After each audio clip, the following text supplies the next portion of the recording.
नमस्कार दोस्तों, मैं Dharmendra Verma online study with DK में आपका बहुत बहुत स्वागत करता हूं। जैसा कि आप सभी को पता है, यदि आप हमारे रेगुलर वीडियो देख रहे होंगे तो अभी हाल ही में हमने बाल विकास के 150 प्रश्न आपको दिए, पर्यावरण अध्ययन के 150 प्रश्न दिए। अब यहाँ पर आपको हिंदी पेडागोजी के आपको 150 प्रश्न मिलेंगे, यानी संपूर्ण हिंदी पेडागोजी आपको मिलेगी। इसके आगे भी आपको प्रश्न मिलेंगे। यदि आपने इसमें अच्छा रिस्पॉन्स दिया तो अगला वीडियो भी आपको जल्दी देखने को मिलेगा। अगले वीडियो में भी हम 150 प्रश्न ही रखेंगे और सभी के सभी वन लाइनर रहेंगे, ज़्यादा समय नहीं लगेगा। तो आपको बस इतना सा करना है, वीडियो को सबसे पहले लाइक करना है और इस वीडियो को जितने भी आपके पास ग्रुप है उन सब में शेयर करना है, क्योंकि इस प्रकार के प्रश्न को इकट्ठा करने में, PDF बनाने में काफ़ी समय लगता है। तो ये आप ही के लिए कर रहे हैं, तो आपको बस इतना करना है, लाइक शेयर और जितने भी वीडियो देख रहे हैं सभी को चैनल को सब्सक्राइब कर लेना है। तो शुरू करते हैं। आज का पहला प्रश्न है हमारा, सतत एवं व्यापक मूल्यांकन पर प्रभावी रूप से बल दिया गया, किसके द्वारा दिया गया? तो ये मुदालियर आयोग के द्वारा दिया गया। याद रखिएगा, काफ़ी इंपॉर्टेंट है। सतत एवं व्यापक मूल्यांकन पर प्रभावी रूप से मुदालियर आयोग द्वारा बल दिया गया। फलालेन बोर्ड का प्रयोग होता है। तो जो फलालेन बोर्ड है दोस्तों, इसका प्रयोग लेखन कार्य में होता है। याद रखिएगा, इस प्रकार के प्रश्न पूछे जाते हैं। फलालेन बोर्ड का जो प्रयोग होता है वो लेखन कार्य में होता है।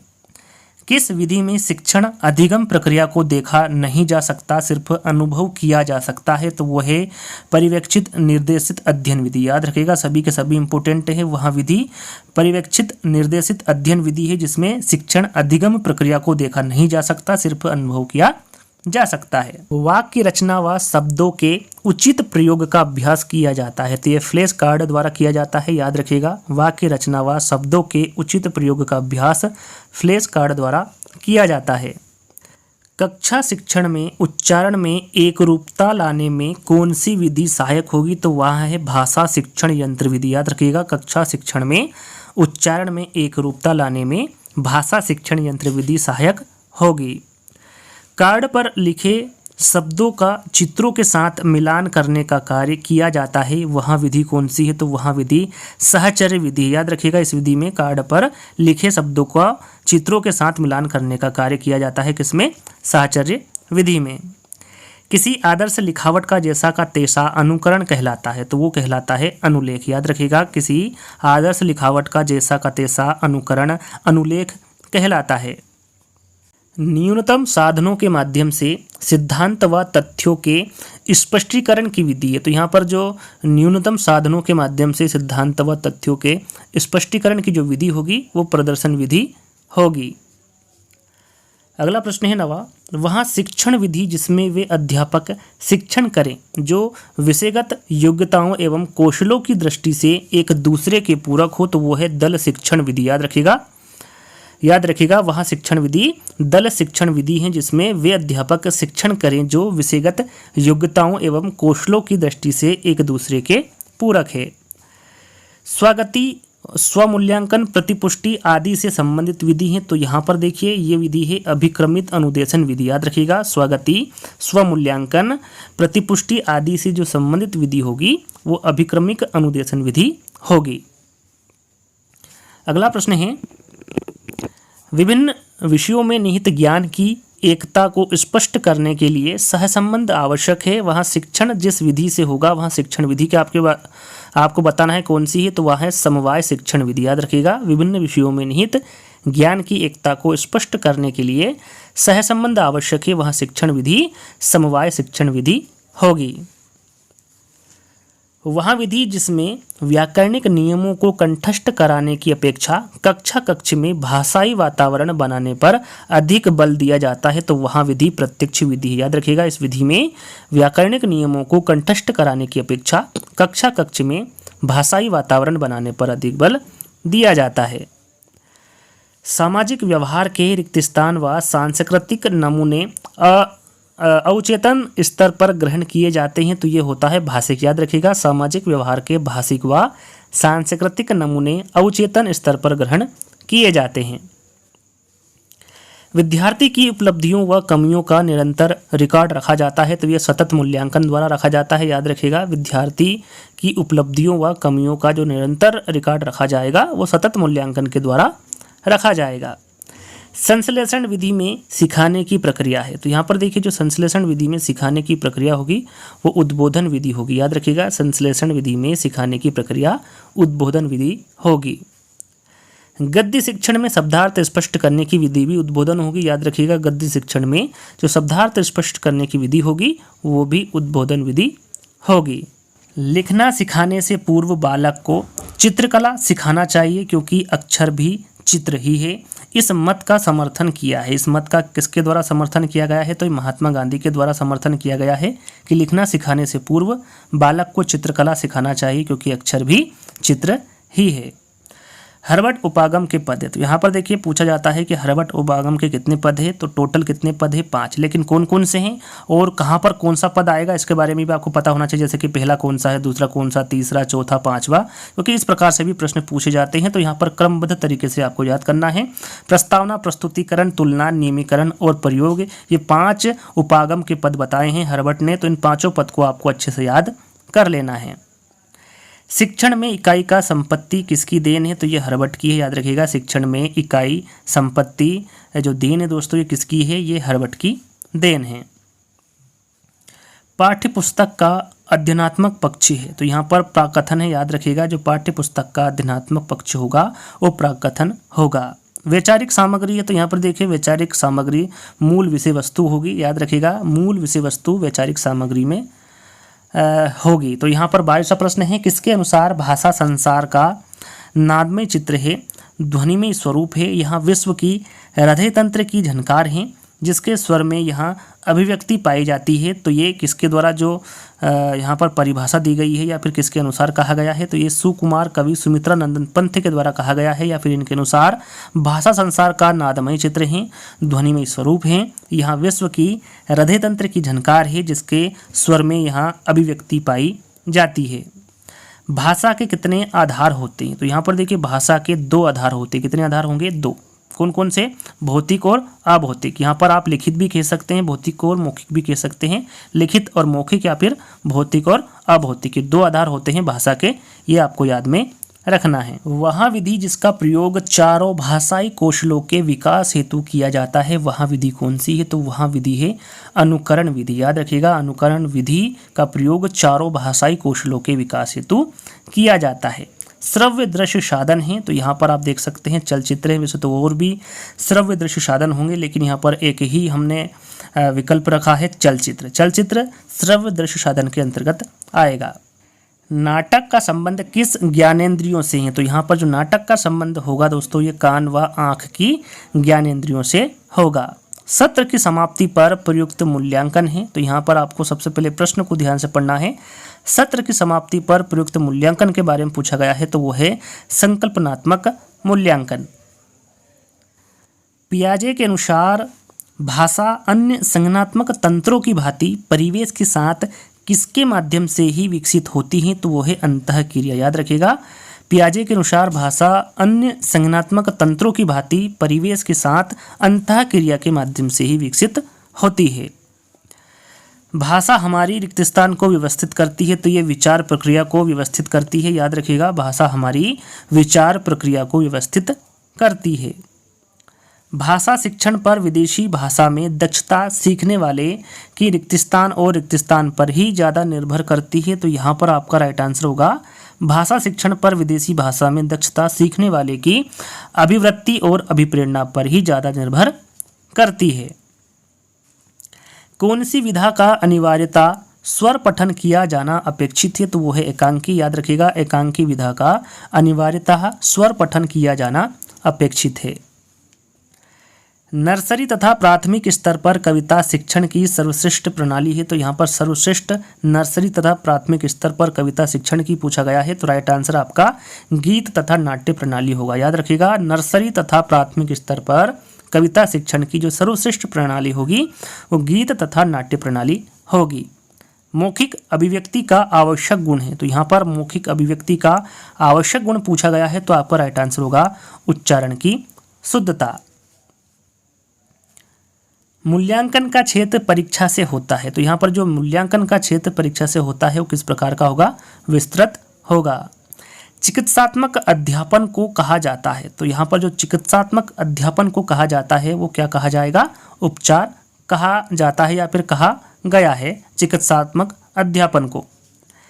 पाठ्यपुस्तक रचना के सोपानों का क्रम है। यहाँ पर देखिए, जैसा कि मैंने आपको बताया था कि कोई से भी सोपान हो या फिर पक्षी हो, जितने भी हो, आपको वहाँ पर क्रम वाइज याद करने हैं, क्योंकि ऐसा पूछा जाता है एग्जाम में। जैसा कि यहाँ पर पूछा गया है कि पाठ्यपुस्तक रचना के सोपानों का क्रम क्या है, तो यहाँ पर विषय सामग्री का चयन, स्तरीकरण और प्रस्तुतिकरण, ये क्रमवार यहाँ पर रखा गया है। तो इसको आपको क्रमवार ही याद करना है कि पाठ्यपुस्तक रचना के जो सोपानों का क्रम होगा, पहले विषय सामग्री का चयन होगा, फिर स्तरीकरण होगा और फिर प्रस्तुतिकरण होगा। तो ये एक क्रम है। तो इसके बारे में भी आपको पता होना चाहिए कि कौन पहले नंबर पे है, कौन दूसरे पे और कौन तीसरे नंबर पे है। तो यहाँ पर अगला प्रश्न है, सत्य असत्य परीक्षण कहलाता है, तो वो है एकांतर प्रत्युत्तर परीक्षण। याद रखिएगा, सत्य असत्य जो परीक्षण कहलाता है वो एकांतर प्रत्युत्तर परीक्षण कहलाता है।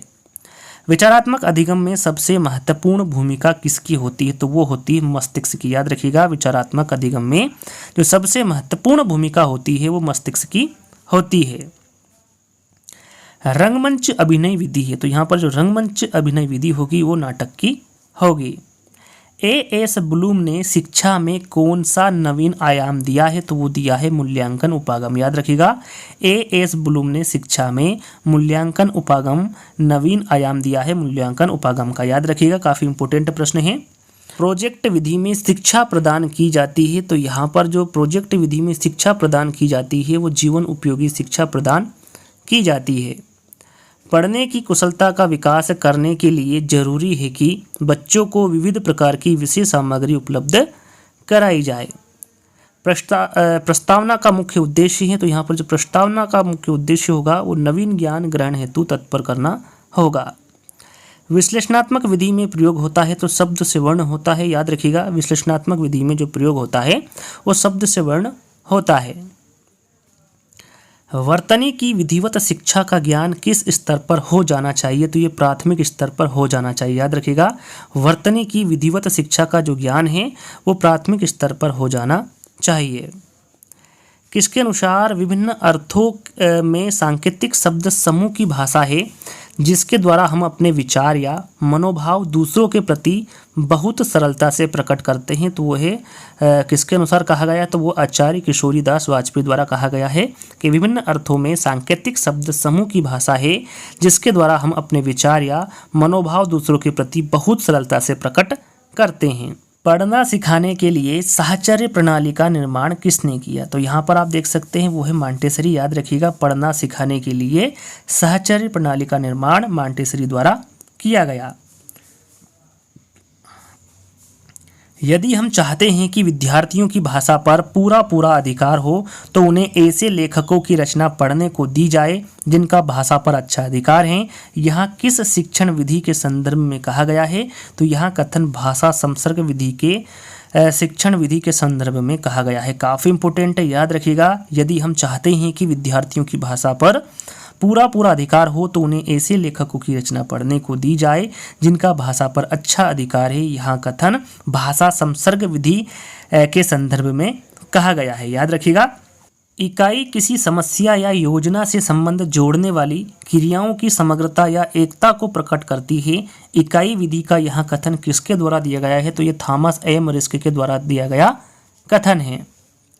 सूक्ष्म अध्यापन नियंत्रित अभ्यास का सूत्र है जिसमें एक विशिष्ट अध्यापन व्यवहार को नियंत्रित दशाओं में सीखना संभव है। यहाँ किसका कथन है, तो यहाँ पर आप देख सकते हैं ये एलन ईव का कथन है कि सूक्ष्म अध्यापन नियंत्रित अभ्यास का सूत्र है जिसमें एक विशिष्ट अध्यापन व्यवहार को नियंत्रित दशाओं में सीखना संभव है। यहाँ कथन एलन एवं ईव का कथन है।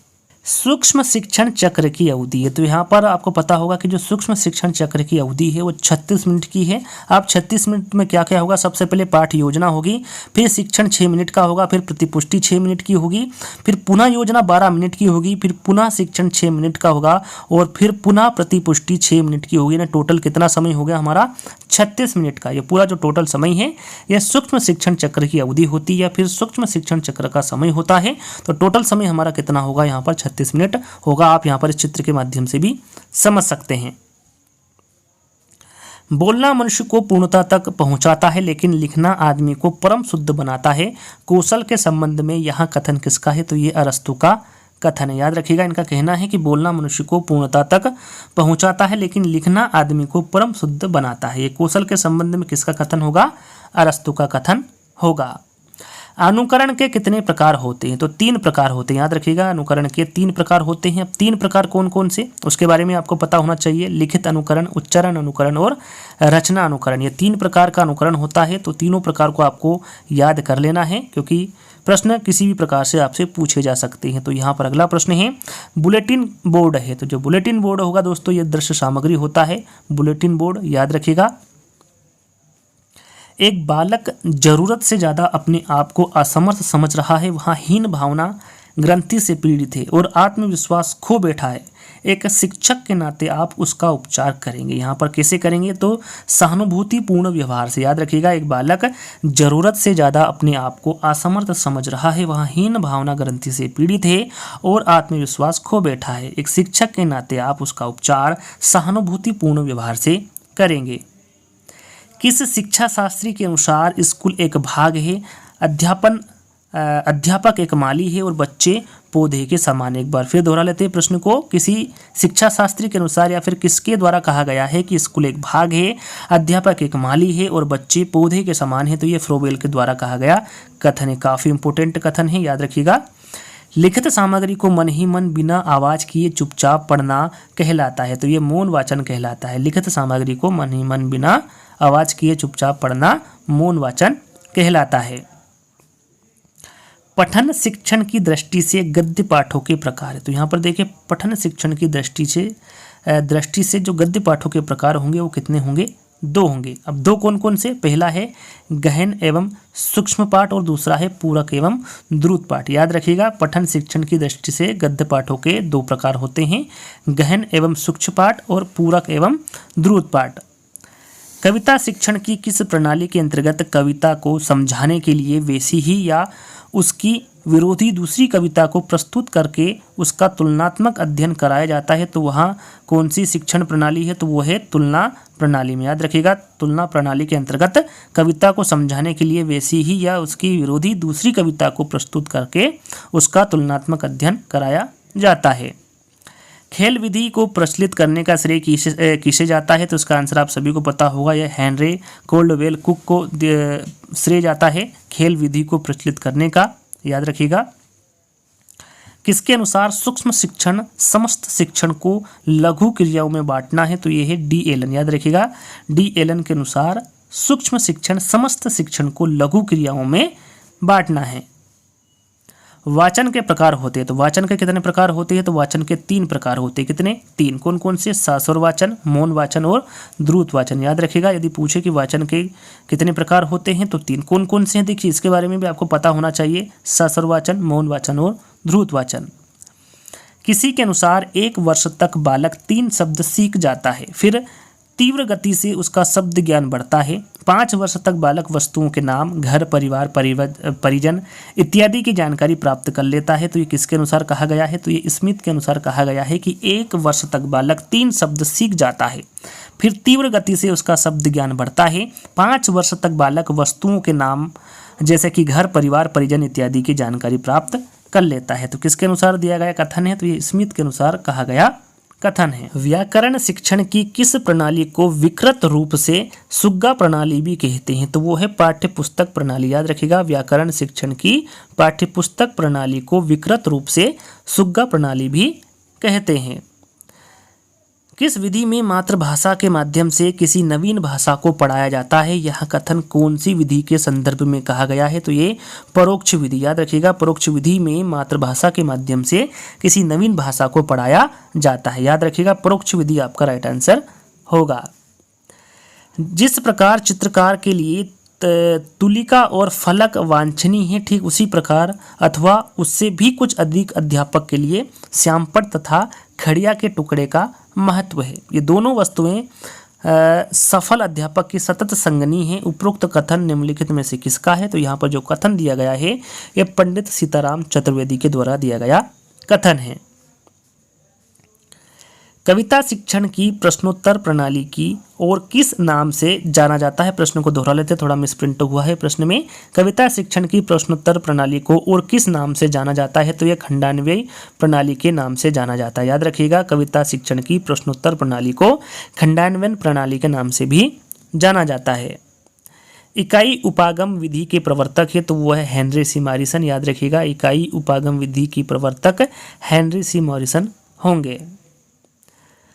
भाषा में निदानात्मक परीक्षण वह परीक्षण है जिसके द्वारा अनुसंधानकर्ता छात्र के भाषागत दोषों को खोजता है जो अपने स्कूल के विषय में सामान्य प्रगति नहीं कर पाते। उपयुक्त जो परिभाषा है ये किसके अनुसार दी गई है तो ये सोलेन के द्वारा दी गई परिभाषा है।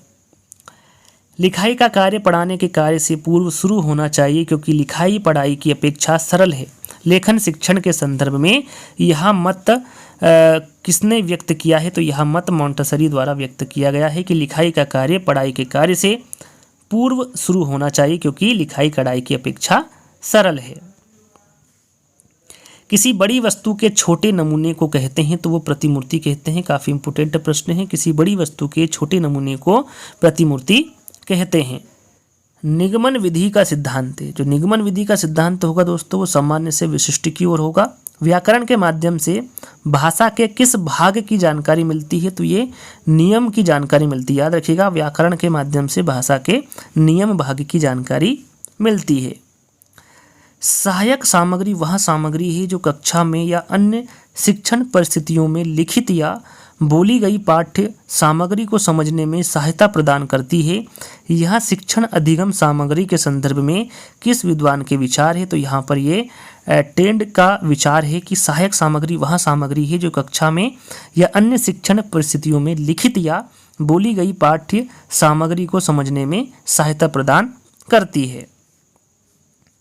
कई बार ऐसा होता है कि शिक्षार्थी शिक्षक के द्वारा पढ़ाए गए विषय को समझ नहीं पाते हैं। ऐसी परिस्थिति में शिक्षक को क्या करना चाहिए तो ऐसी स्थिति में शिक्षक को उसे दिए गए विषय को उदाहरण द्वारा समझाना चाहिए।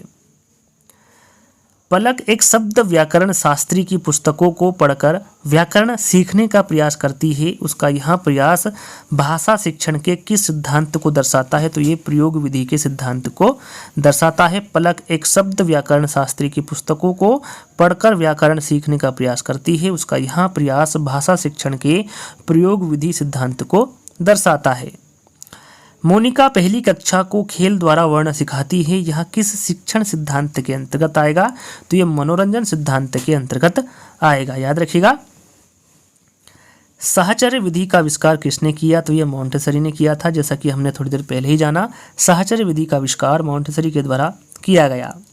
इकाई विधि के किस सोपान में गृह कार्य प्रदान किया जाता है तो वह है चतुर्थ। याद रखिएगा, जो इकाई विधि की चतुर्थ सोपान है उसमें गृह कार्य प्रदान किया जाता है। दल शिक्षण का सर्वप्रथम प्रयोग किया गया तो ये हार्वर्ड विश्वविद्यालय में किया गया। याद रखिएगा, जो दल शिक्षण का सर्वप्रथम प्रयोग किया गया वो हार्वर्ड विश्वविद्यालय में किया गया। रेखी अभिक्रमित अनुदेशन का दूसरा नाम, यहाँ पर रेखी अभिक्रमित अनुदेशन का दूसरा नाम क्या है तो वो है बाह्य अभिक्रमित अनुदेशन। याद रखिएगा, काफ़ी इंपोर्टेंट है, इस प्रकार के प्रश्न पूछे जाते हैं। रेखी अभिक्रमित अनुदेशन का दूसरा नाम बाह्य अभिक्रमित अनुदेशन होगा। कौन सी विधि अपेक्षाकृत व्यय साध्य मानी जाती है तो वह है भाषा शिक्षण यंत्र विधि। याद रखिएगा, भाषा शिक्षण यंत्र विधि अपेक्षाकृत व्यय साध्य मानी जाती है। अध्यापक का सहमति में सिर हिलाना किस पुनर्बलन के अंतर्गत आता है तो वह सकारात्मक अशाब्दिक पुनर्बलन। याद रखिएगा, अध्यापक का सहमति में सिर हिलाना ये सकारात्मक अशाब्दिक पुनर्बलन के अंतर्गत आता है। किसके अनुसार एक निर्देशात्मक युक्ति जो छात्रों को इकट्ठा ज्ञान प्रदान करती है इकाई कहलाती है तो ये NCERT के अनुसार। याद रखिएगा, इसके अनुसार एक निर्देशात्मक युक्ति जो छात्रों को इकट्ठा ज्ञान प्रदान करती है इकाई कहलाती है। संचालन, हाव भाव, मौखिक दृश्य परिवर्तन, विराम आदि घटक किस शिक्षण कौशल के घटक है तो ये उद्दीपन परिवर्तन कौशल के घटक है। याद रखिएगा, संचालन, हाव भाव, मौखिक दृश्य परिवर्तन और विराम ये सभी उद्दीपन परिवर्तन कौशल के घटक है। श्रवण, पठन, लेखन आदि किस उद्देश्य के अंतर्गत आते हैं तो ये कौशलात्मक उद्देश्य के अंतर्गत आते हैं। याद रखिएगा, श्रवण, पठन, लेखन ये सभी किस उद्देश्य के अंतर्गत आएंगे तो ये कौशलात्मक उद्देश्य के अंतर्गत आएंगे। कुछ विशिष्ट उद्देश्य की पूर्ति हेतु विद्यार्थियों को ऐसी एक दूसरे की पूरक अनुभूतियों से युक्त क्रियाएं कराना जो मिलकर एक इकाई बन जाती है। उपरोक्त कथन निम्न में से किससे संबंधित? तो यहाँ पर जो कथन दिया गया है ये इकाई योजना से संबंधित कथन है। सीतावाग किस तरह की शिक्षण सहायक सामग्री है? तो यह है श्रव्य। याद रखिएगा, शिक्षा वाग के संबंध में प्रश्न पूछा जाता है कि ये किस तरह की शिक्षण सहायक सामग्री है, तो ये श्रव्य शिक्षण सहायक सामग्री होगी सीतावाग।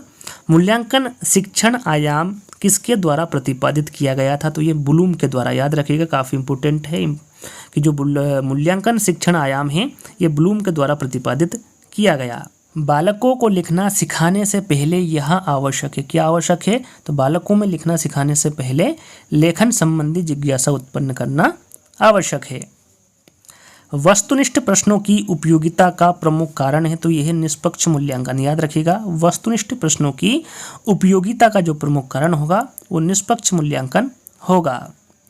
विचारों की अच्छी अभिव्यक्ति किस प्रकार के प्रश्नों में हो सकती है? तो वो है निबंधात्मक। याद रखिएगा, विचारों की अच्छी अभिव्यक्ति निबंधात्मक प्रकार के प्रश्नों में हो सकती है।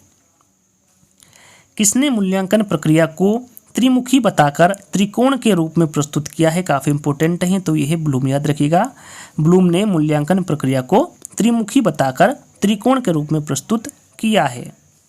उपचारात्मक सुधारने का कार्य किन कक्षाओं में करना चाहिए? तो ये प्राथमिक कक्षाओं में करना चाहिए। याद रखिएगा, उपचारात्मक सुधारने का कार्य प्राथमिक कक्षाओं में करना चाहिए। गृह कार्य का मुख्य उद्देश्य है, तो यहाँ पर गृह कार्य का मुख्य उद्देश्य पढ़ाए गए पाठ को दोहराने के लिए अवसर देना है। आगमन विधि के रूपों की संख्या है, तो यहाँ पर आगमन विधि के रूपों की संख्या कितनी होगी? 2 होगी। 2 कौन कौन सी? पहली है प्रायोगिक आगमन विधि और दूसरी है सांख्यिकी आगमन विधि। याद रखिएगा, आगमन विधि के 2 रूप होते हैं, पहला है प्रायोगिक आगमन विधि और दूसरा है सांख्यिकी आगमन विधि।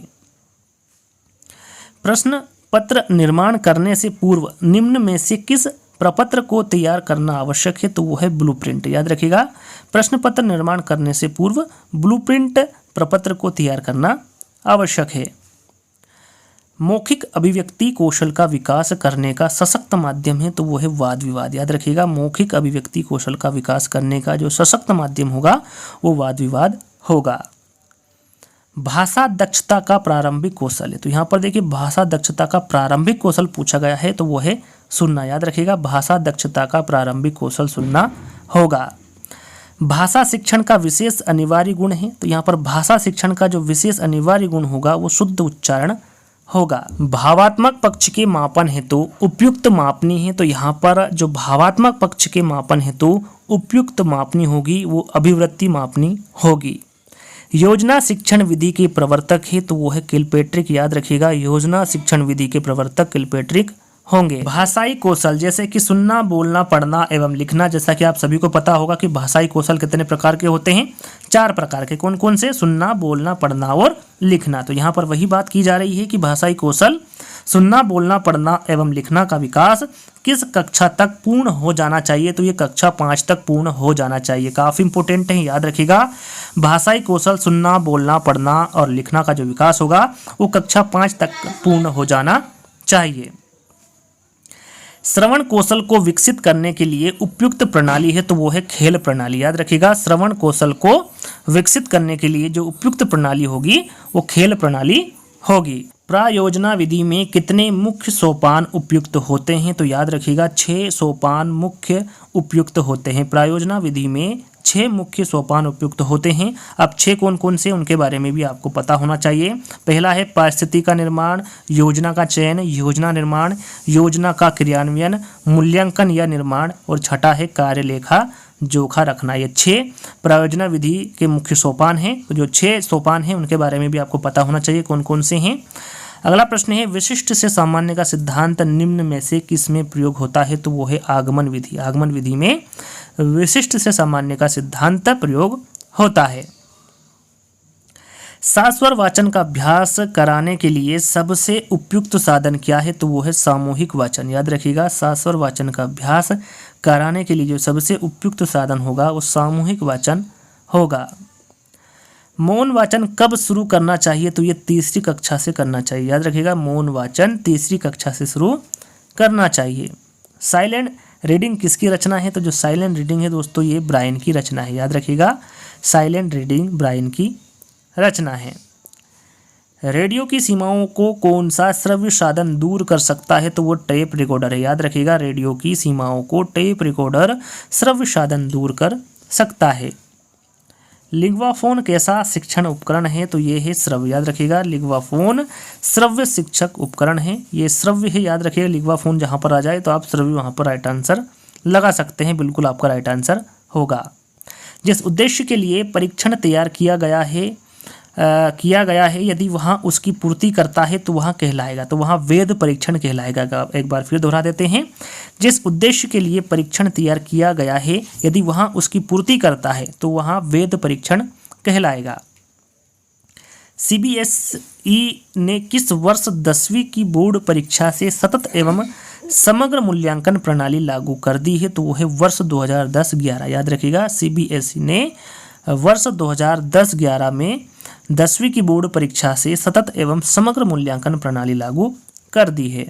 भाषा सीखने का स्वाभाविक और मनोवैज्ञानिक क्रम, यहाँ पर देखिए क्रम आपको बताना है। जैसा कि मैंने आपको बताया था कि भाषाई कौशल है वो कितने प्रकार के होते हैं, 4 प्रकार के, और आपको बताया था सुनना, बोलना, पढ़ना और लिखना। जिस क्रम में मैंने आपको बताया है उसी क्रम में आपको याद रखना है, क्योंकि यही भाषाएं सीखने का स्वाभाविक और मनोवैज्ञानिक क्रम है। आपको क्रमवार याद करना है ताकि आप यहाँ पर गलती कभी भी ना करें। निगमन विधि है, तो निगमन विधि एक प्रकार की अमनोवैज्ञानिक विधि होती हैं। रचना शिक्षण के मुख्य रूप होते हैं, तो 2 होते हैं। याद रखिएगा, रचना शिक्षण के मुख्य 2 रूप होते हैं। पहला है मौलिक रचना और दूसरा होता है लिखित रचना। आपको पता होना चाहिए कौन से होते हैं मुख्य रूप 2। पहला है मौखिक रचना और दूसरा है लिखित रचना। पाठों उपरांत मूल्यांकन किसे कहते हैं? काफ़ी इंपॉर्टेंट प्रश्न है, तो याद रखिएगा, पाठों उपरांत मूल्यांकन पाठ पढ़ाने के बाद को कहते हैं। प्रारंभिक अवस्था में बालक भाषा सीख सकता है, यहाँ पर सीख लिखा हुआ है, ध्यान दीजिएगा। प्रारंभिक अवस्था में बालक भाषा सीख सकता है तो वो श्रवण, निरीक्षण और अनुकरण द्वारा सीख सकता है। प्रारंभिक अवस्था में बालक भाषा को।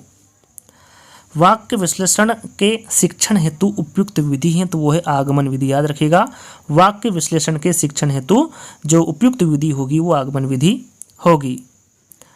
बालक परिवार में रहकर कैसी भाषा सीख जाता है? तो वो बोलचाल की भाषा सीख जाता है। बालक परिवार में रहकर बोलचाल की भाषा सीख जाता है। किसके माध्यम से समतल पर बिखरी सामग्री को बहुत तेज प्रकाश द्वारा पर्दे पर प्रतिबिंबित किया जा सकता है? तो वो है एपिडाइस्कोप के माध्यम से। याद रखिएगा, एपिडाइस्कोप के माध्यम से समतल पर बिखरी सामग्री को बहुत तेज प्रकाश द्वारा पर्दे पर प्रतिबिंबित किया जा सकता है। शिक्षण में सबसे महत्वपूर्ण कार्य क्या है? तो यहाँ पर शिक्षण में जो सबसे महत्वपूर्ण कार्य होगा वो उद्देश्य निर्धारण होगा। शैक्षिक मूल्यांकन में कितने उद्देश्य होते हैं? तो शैक्षिक मूल्यांकन में 3 उद्देश्य होते हैं। कितने उद्देश्य होंगे? 3। पहला है शिक्षण उद्देश्य, दूसरा है अधिगम उद्देश्य और तीसरा है व्यवहार परिवर्तन।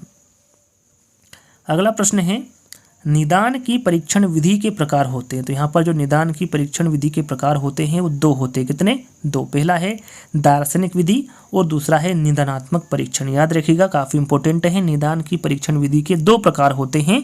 पहला है दार्शनिक विधि और दूसरा है निदानात्मक परीक्षण। शिक्षार्थियों के सतत एवं समग्र मूल्यांकन पर प्रभावी जोर दिया गया है। किसके द्वारा दिया गया है? तो ये मुदालियर आयोग की सिफारिशों पर प्रभावी जोर दिया गया है शिक्षार्थियों के सतत एवं समग्र मूल्यांकन पर। प्रोजेक्ट विधि को सर्वप्रथम किस वैज्ञानिक ने शिक्षा प्रणाली का व्यावहारिक रूप दिया है? तो वो है किलपैट्रिक। याद रखिएगा, प्रोजेक्ट विधि को सर्वप्रथम किलपैट्रिक ने शिक्षा प्रणाली का व्यावहारिक रूप दिया है। ब्लूम ने मूल्यांकन आयाम के कितने सोपान बताए हैं? तो इन्होंने 3 सोपान बताए। याद रखिएगा, ब्लूम ने मूल्यांकन आयाम के 3 सोपान बताए। कौन कौन से, इसके बारे में आपको पता होना चाहिए। शैक्षिक उद्देश्यों का निर्धारण करना, अधिगम का अनुभव प्रदान करना और व्यवहार परिवर्तन का मूल्यांकन करना। ये 3 सोपान बताए गए हैं ब्लूम ने मूल्यांकन आयाम के। अधिगम अनुभव केंद्रित इकाई योजना में किस पर अधिक बल दिया जाता है? तो ये छात्र अनुक्रिया पर अधिक बल दिया जाता है। याद रखिएगा, अधिगम अनुभव केंद्रित इकाई योजना में छात्र अनुक्रिया पर बल दिया जाता है। पर्यवेक्षित अध्ययन विधि का विकास किस स्तर के शिक्षण को ध्यान में रखकर किया गया है? तो यह है बोध स्तर। याद रखिएगा, काफ़ी इंपॉर्टेंट है। पर्यवेक्षित अध्ययन विधि का विकास बोध स्तर के शिक्षण को ध्यान में रखकर किया गया है। कौन सी विधि उदाहरण द्वारा प्रारंभिक व्यवहार का आधार और शिक्षण की प्रकृति की विधि मानी जाती है? तो वो है प्रदर्शन विधि। याद रखिएगा, प्रदर्शन विधि उदाहरण द्वारा प्रारंभिक व्यवहार का आधार और शिक्षण की प्रकृति की विधि मानी जाती है। विद्यार्थियों की अधिगम योग्यता, ग्रहणशीलता व प्रस्तुत विषय वस्तु संबंधी कठिनाई को समझने के लिए शिक्षक को क्या करना चाहिए? तो यहाँ पर शिक्षक को बोध प्रश्न करना चाहिए। तो यहाँ पर अगले प्रश्न की ओर बढ़ेंगे। मनोवैज्ञानिक दृष्टिकोण से सूक्ष्म शिक्षण किस मनोवैज्ञानिक के अधिगम सिद्धांत पर आधारित है? तो वो है B.F. स्किनर। याद रखिएगा, B.F. स्किनर के अधिगम सिद्धांत पर आधारित है सूक्ष्म शिक्षण। किस विधि में भाषा व्यवहार पुष्टि के लिए पखवाड़े तक कार्य गोष्ठी की जा सकती है? तो वह दूरस्थ शिक्षण विधि। याद रखिएगा, दूरस्थ शिक्षण विधि में भाषा व्यवहार पुष्टि के लिए पखवाड़े तक कार्य गोष्ठी की जा सकती है। रसानुभूति पाठ का संबंध होता है, तो यह भावात्मकता होता है। याद रखिएगा, भावात्मकता से रसानुभूति पाठ का संबंध होता है। उच्च प्राथमिक स्तर पर भाषा का सर्वोपरि उद्देश्य, यहाँ पर देखिए सर्वोपरि उद्देश्य आपको बताना है उच्च प्राथमिक स्तर पर भाषा का, तो वो होगा निजी अनुभवों के आधार पर भाषा सृजनशील इस्तेमाल। उच्च प्राथमिक स्तर पर व्याकरण शिक्षण की सर्वाधिक उचित विधि होगी। यहाँ पर देखिए उच्च प्राथमिक स्तर पर व्याकरण शिक्षण की सर्वाधिक उचित विधि के बारे में पूछा गया है, तो आपका राइट आंसर होगा आगमन विधि। बच्चों का भाषाई विकास सर्वाधिक रूप से निर्भर करता है, तो यह समृद्ध भाषा परिवेश पर करता है। याद रखिएगा, जो बच्चों का भाषाई विकास सर्वाधिक रूप से निर्भर करता है वो समृद्ध भाषा परिवेश पर करता है। उच्च प्राथमिक स्तर पर भाषा सीखने सिखाने की प्रक्रिया में परिवार, पड़ोस, विद्यालय के साथ साथ अत्यंत महत्वपूर्ण भूमिका निभाते हैं, तो वो है संचार माध्यम। याद रखिएगा, उच्च प्राथमिक स्तर पर भाषा सीखने सिखाने की प्रक्रिया में परिवार, पड़ोस, विद्यालय के साथ साथ जो अत्यंत महत्वपूर्ण भूमिका निभाते हैं वो संचार माध्यम होते हैं। अगला प्रश्न है, अहम केंद्रित भाषा की संकल्पना किसके साथ घनिष्ठ रूप से जुड़ी है? प्रश्न को दोहरा लेते हैं। अहम केंद्रित भाषा की संकल्पना किसके साथ घनिष्ठ रूप से जुड़ी हुई है? तो ये है पियाजे। याद रखिएगा, पियाजे के साथ घनिष्ठ रूप से जुड़ी हुई है अहम केंद्रित भाषा की संकल्पना। वाइगोत्स्की के अनुसार भाषा सीखने, शब्दों को अर्थ देने में किसकी भूमिका को नकारा नहीं जा सकता? तो वो है सामाजिक अंतःक्रिया। याद रखिएगा, वाइगोत्स्की के अनुसार भाषा सीखने, शब्दों को अर्थ देने में सामाजिक अंतःक्रिया की भूमिका को नकारा नहीं जा सकता। अगला प्रश्न है, गद्य शिक्षण के ध्रुत पाठ में अधिक ध्यान दिया जाता है, तो वो है अर्थबोध। किसका ध्यान अधिक दिया जाता है? तो वो है अर्थबोध का ध्यान अधिक दिया जाता है गद्य शिक्षण के ध्रुत पाठ में। एक समान उच्चारित होने वाले शब्द किस विधि में एक साथ सिखाए जाते हैं? तो वो है ध्वनि साम्य विधि। याद रखिएगा, एक समान उच्चारित होने वाले शब्द ध्वनि साम्य विधि में एक साथ सिखाए जाते हैं। अधिगम के स्थानांतरण में खोजपूर्ण कौशल के किस घटक का प्रयोग उपयोगी है? तो वो है पुनः केंद्रीकरण तकनीक। याद रखिएगा, अधिगम के स्थानांतरण में खोजपूर्ण कौशल के पुनः केंद्रीकरण तकनीक का प्रयोग उपयोगी है। प्रत्यक्ष विधि में जिन आधारभूत कौशलों को सीखने का पर्याप्त अवसर मिलता है वे हैं, तो वो है सुनना और बोलना। याद रखिएगा, प्रत्यक्ष विधि में जिन आधारभूत कौशलों को सीखने का पर्याप्त अवसर मिलता है वो सुनना और बोलना है। हरवटी में 5 पदों द्वारा शिक्षण का उपयुक्त क्रम है। वैसे तो मैं आपको 5 पद बता चुका हूँ, यहाँ पर एक और बार बता देता हूँ। यहाँ पर देखिए क्रम पूछा गया है, जैसा कि मैंने आपको बताया था कि आपको पता होना चाहिए कि पहला पद कौन सा है, दूसरा, तीसरा, चौथा, पांचवा कौन सा है। तो पहला है प्रस्तावना, प्रस्तुतिकरण, तुलना, नियमीकरण और पांचवा है प्रयोग। तो आपको इसको क्रम वाइज याद कर लेना है, हरवटी में जो 5 पद हैं उनको। तो यहाँ पर अगला प्रश्न है हमारा, मातृभाषा और सीखी जाने वाली द्वितीय भाषा दोनों का भाषा वैज्ञानिक विश्लेषण प्रस्तुत करने हेतु प्रभावी विधि है। तो यहाँ पर विश्लेषण प्रस्तुत करने हेतु जो प्रभावी विधि होगी वो व्यतिरेक विधि होगी। जैसा कि मैंने आपको बताया था कि टोटल 150 प्रश्न दिए जाएंगे आपको इस वीडियो के माध्यम से। यदि आपको वीडियो अच्छा लगा हो तो आपको अभी तक आपने यदि वीडियो को लाइक नहीं किया है तो सबसे पहले लाइक करना है। वीडियो को जितने भी आपके पास ग्रुप है उन सभी में शेयर करना है, और जो जो वीडियो देख रहे हैं उन सभी को चैनल को सब्सक्राइब कर लेना है। तो यहाँ पर अंतिम प्रश्न है, अनुवाद विधि सिद्धांत का पालन करती है। तो ज्ञात से अज्ञात की ओर करती है, याद रखिएगा। अनुवाद विधि सिद्धांत ज्ञात से अज्ञात की ओर का पालन करती है। तो टोटल 150 प्रश्न हमारे यहीं पर समाप्त होते हैं। आज का वीडियो आपको कैसा लगा आपको कमेंट्स के माध्यम से बताना है। अच्छा लगे तो लाइक करना है, शेयर करना है और चैनल को सब्सक्राइब कर लेना है। तो जल्दी ही दोस्तों एक नई वीडियो के साथ मिलेंगे, जब तक के लिए धन्यवाद।